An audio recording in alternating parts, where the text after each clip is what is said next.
معنا اليوم. اهلا وسهلا فيكم. هلا والله. يعطيكم العافيه. في البدايه انا ودي ابدا معك يا جون، يعني ودي اعرف في البدايه اول ما جيت وش اللي جذبك في المملكه؟ والله وش اقول وش اخلي، ترى اشياء واجد يعني غير ان الثقافه والتاريخ عميقه. انا اقول اكثر شيء الشعب، هذا وش اللي خلني اجي السعوديه. يعني في البدايه ترى كنت اخوي المبتعثين السعوديين هناك في بريطانيا واصبحوا اخواني، وترى كل مره واحد يتخرج ويرجع والله يذبحني الشوق وابي يكون معه. ففي النهايه يعني جيت ومبسوط الحين عايش هنيه بين اهلي واخواني. ما شاء الله عليك. طيب جون، خلي اسالك كمان من ناحيه ثانيه، يعني انت الحين كم لك في السعوديه؟ الان صار لي يعني حول 8 شهور. ما شاء الله 8 شهور. طب واللهجه شلون؟ اللهجه لا ضبطها قبل في بريطانيا، كنت إيه؟ تكي مع العيال كلهم عندهم مجالس، تخيل في بريطانيا عندهم يعني مجالس وكأنك بالسعوديه، فكنت متكي معهم وتعلمت منهم.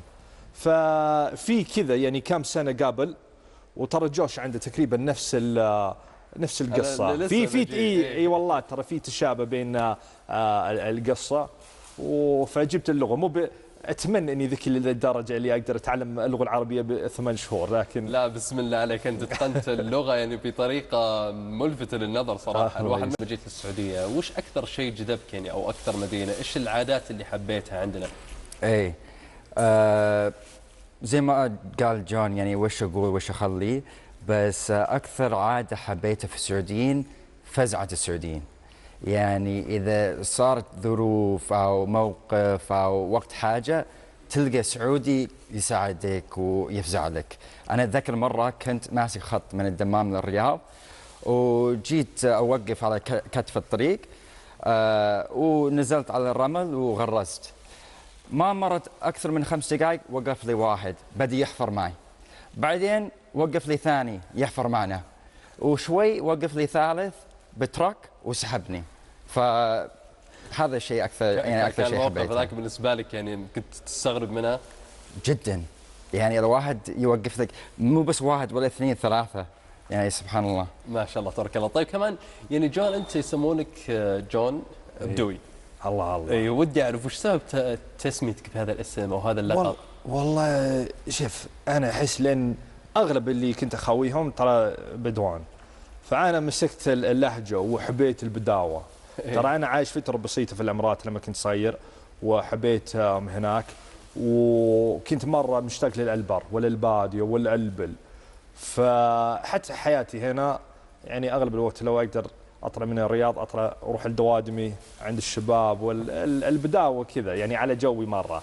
فاحس اني مسكت شوي كذا من الهويه البدويه وبعد اللكنه، فعشان كذا الناس يقولون يعني ينادوني جون البدوي. ترى انا ما كنت ادري قبل مثلا اللكنه اللي يتكلم فيها يعني شوي بدويه، انا على بالي هذه اللغه العربيه واللهجه السعوديه، لكن الان اني اكتشفت اللكنه بدويه. فانا احس هذا السبب. يعني بسم الله عليك جون، انت مو تعلمت شوي، انت تعلمنا الحين تراك. لا باللهجه. انا كان ودي اسمع منك جمله كذا بدويه من عندك. جمله، تدري اغلب الوقت انا ما دريت ان اقول جمله ومصطلحات، ما دريت ان هذه الجمله بدويه. اقول والله يعني مثلا انا ازريت اسوي شيء، انا ما دريت ان الكلمه ازريت كلمه بدويه. لين والله لو تمشي تقولها يعني عزريت يعني بالمعنى يعني عجزت. ايه. فانا ما دريت لين شفت فيديو بالانستغرام وكانوا يتكلمون عن المصطلحات البدويه، قلت يا ولد انا اقول عزريت، هذه مصطلح بدويه. فبس كل منطقه ترى بوح يعني مصطلحات اللي مميزهم. ويعني مثلا بالحايل يقولون غميضه، غميضه ما قصدهم يعني غميضه، لا غميضه يعني للاسف. واللي يقولون اروج يعني اسرع، واضح. دوادمي وبعد القبائل ابك. فكذا في يعني انت بسم الله عليك ذكرت كم كلمه انا اول مره اسمعها. لا بسم الله عليك. طيب كمان جوشوا، انت ما شاء الله تبارك الله، ودي اعرف كلغه عربيه كلغه سعوديه، هل وجدت صعوبه بتعلمها؟ يعني جون ما شاء الله اخذ كورس من بدري. اي حتى انا من زمان، اول شيء انا جيت السعوديه في 2014، وقبلها حتى كنت اتعلم عربي من المبتعثين. حلو. فانا اتذكر وقتها ما كان في محتويات كثير بالعربي، يعني خصوصا اللهجه السعوديه عشان نتعلم منها. مثلا نشوف انجليزي في مليون فيلم ومسلسلات وكتب والى الاخره، عشان اذا تبي تتعلم اللهجه الامريكيه موجود، بس اللهجه السعوديه ما كان فيه الا يمكن 12 14 وقتها. صح. فالحين الحمد لله في اكثر بس وقتها لا ما كان فيه، فهذا كان هذه كانت صعوبه. بس كنت مخاوي سعوديين وتعلمت منهم، بعدين بعد ما تخرجت من الجامعه جيت السعوديه وتطورت اللغه وكملت. طيب خليني اجيك في بعض الكلمات يمكن تكون صعبه على ناس كثيرين، ودي اعرف وش الكلمه اللي حسيت انها صعبه عندك؟ ايه يعني مع ان كلمه بسيطه بس، ويمكن انحرج اني اقولها، بس عصير، يعني عصير جوس. إيه. احس الصاد يعني مره ثقيل على لساني، ما اقدر اقولها. خليني اتكلم عن منطقه عسير. بس ما شاء الله عليك، يعني من اول ما قلتها خلاص عرفت عصير.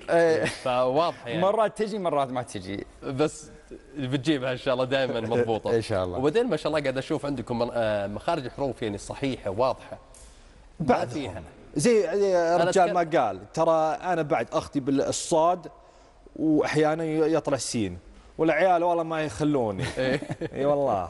طيب انا ودي اعرف يا جون، كيف وجدت تعامل الناس هنا معك؟ كيف لقيت تعامل المجتمع معك؟ شوف السعوديين يعني الحمد لله دائما يقولون جون انت ولدنا، انت منه فينا، وعز الله هم قدها، ترى تعامل يعني اخوان واهل.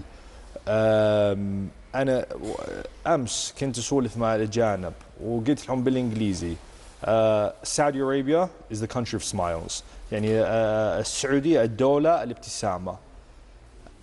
كل الناس اللي توجههم توجه الابتسامه وكرم والضيافه، وزي ما قال جوشوا الفزعه.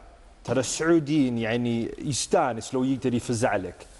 فبالنسبه لي اشوف يعني افضل دوله افضل شعب، وانا افتخر ان اقدر اعيش بينهم، يعني بين اهلي واخواني، وبهذه دوله عظيمه. يا سلام عليك. طيب كمان جوشوا، انا ودي اعرف وش المدينه السعوديه اللي اليوم في السعوديه انت تحبها؟ يعني ما شاء الله اعتقد بانك رحت وجيت كثير. ايه زي ما قلت كنت ساكن في بريده، سكنت في حايل، الخبر، الدمام، والحين في الرياض. اكثر مدينه لو جاني ضيف مثلا انصح فيه طبعا يعني مدينه الرياض، لان سواء ان كنت مستثمر او رجال اعمال او سائح وتبي ترفيه، كل شيء واكثر موجود في الرياض. لو احد داخل السعوديه وابي انصح في يعني يزور المدينه، يمكن اقول مدينه حايل. مره حبيت حايل لان يعني الناس هناك والطبيعه، ويتكلمون عن الشعبان لما تمشي وقيلات وكشتات، مره حلوه الجو. والله بصراحه انا الحلو صراحه اليوم وجودكم معنا في تغطيتنا اليوم الوطني. صراحه انا مبسوط جدا انكم اليوم موجودين واستضيفكم واجلس واسولف معكم، فالله يعطيكم العافيه على جيتكم هذه، واشكر وقتكم، وان شاء الله اشوفكم بعد